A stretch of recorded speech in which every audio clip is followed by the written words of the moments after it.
सावधान मिश्रम मया सावधान मिश्रम। सर थोड़ा जोर से बोलिए, नहीं सुनाई दे रहा है इधर।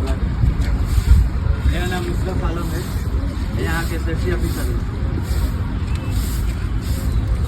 देखिए, गुड मॉर्निंग सबको। Good morning. ऐसा है कि ये भाई थोड़े नए हैं, एजिटेट हो रहा है इनको बोलने में।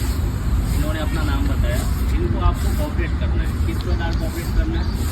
आपका जो सुरक्षा का जितना भी उपकरण आपको मिलता है, मीन्स हेलमेट, जैकेट, कंपनी तो शूज अभी प्रोवाइड नहीं कर रही है, उसके लिए सॉरी, लेकिन जो चीज़ें आपको मिल रही है प्रॉपर वे में, उसे आपको फॉलो अप करना है। फॉलो अप में क्या करना है? कई बार मैं मानता हूँ कि आपको साइड पे काम करते हुए हेलमेट कंटिन्यू लगाते हुए आपके माथे में दर्द भी होता होगा, पसीना भी आते होंगे, बहुत सारी चीज़ें एक्टिविटीज होती है।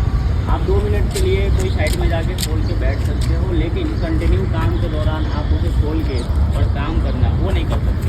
समझ रहे हो ना? आपको रिलैक्स के लिए साहब पे 1-2 मिनट के लिए परमिशन दे सकते हैं, लेकिन आपको ऐसा नहीं है कि साहब के सामने आप हेलमेट खोल के काम करें, वो गलत हो जाएगा। समझ गए ना बात को? आपके अंदर जितने भी फोरमैन यहाँ आते हैं, उनकी रेस्पॉन्सिबिलिटी वही होती है। देखो, हमें ये हाथ का कीमत कब पता चलता है? जब ये हमारे साथ होता है। इन केस अगर ये हाथ हमारा फ्रैक्चर हो जाए, टूट जाए या कट जाए, तो इससे हमें कीमत इसका पता लगेगा। क्यों? क्योंकि हमें इसकी यूज होती है, इसका हमें ज़रूरत है। बात समझ रहे हो ना? उस प्रकार ही आप लोग कंपनी के एक हाथ की तरह हो, एक पूजा की तरह हो कि आप एक समर्पित करते हो अपने आप को। काम के दौरान जब आप काम करते हो तो प्रोडक्शन होता है, तो कंपनी आगे बढ़ती है ना। जब कंपनी आगे बढ़ती है तो कंपनी का नाम होता है, ठीक है? आप हैं तो आपके बदौलत हम लोग हैं, तो वो नियम सबके लिए लागू होता है। और आपका जो नियम कानून है सेफ्टी के बाबत में, उसको आपको फॉलो करना है। ऐसा नहीं कि सर बोल के चले गए, आप अपने मन से फिर उतार दिए, ऐसा नहीं होना चाहिए, है ना? आप यहाँ पे बाइंडिंग मशीन भी यूज़ करते हैं, कटिंग मशीन जो भी यूज़ कर रहे हैं, इसमें आपको ध्यान रखना है। मैंने 2-3 एक्सीडेंट अडानी रियलिटी में देखा हुआ है, जब मैं काम कर रहा था अडानी में। ये उंगली जो होती है, उंगली कई बार हमारे जो बेंडिंग मशीन होते हैं उसमें आ जाता है ना? वो क्यों आता है? हमारा ध्यान भटक जाता है। तब ध्यान भटकता कब है? जब हम कान में हेडफोन लगाते हैं या फिर गाना सुन रहे होते हैं, तो हमारा ध्यान यहाँ पे भी होता है और कान के ऊपर भी होता है। तो जब माइंड डाइवर्ट होगा तो आपका एक्टिविटी करने का जो प्रक्रिया है वो बदल जाएगा। समझ रहे हैं ना बात को? उस वक्त में आपका हाथ फ्रैक्चर होने का चांस रहता है।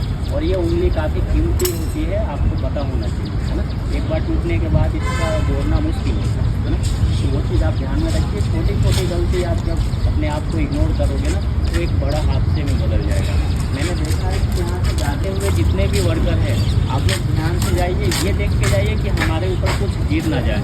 बात समझ रहे हैं ना? तो वो चीज़ का ध्यान रखिए। और साहब लोग जो भी आपको रेगुलेशन में इंस्ट्रक्शन देते हैं, उस चीज़ का फॉलो करिए और हमें आगे बढ़ाइए। आप खुद आगे बढ़िए और कंपनी को भी आपका सपोर्ट हमें जरूरत है ना?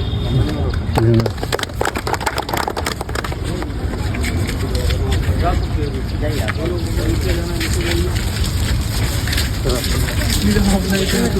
तुम्हारा वीडियो बना दीजिए।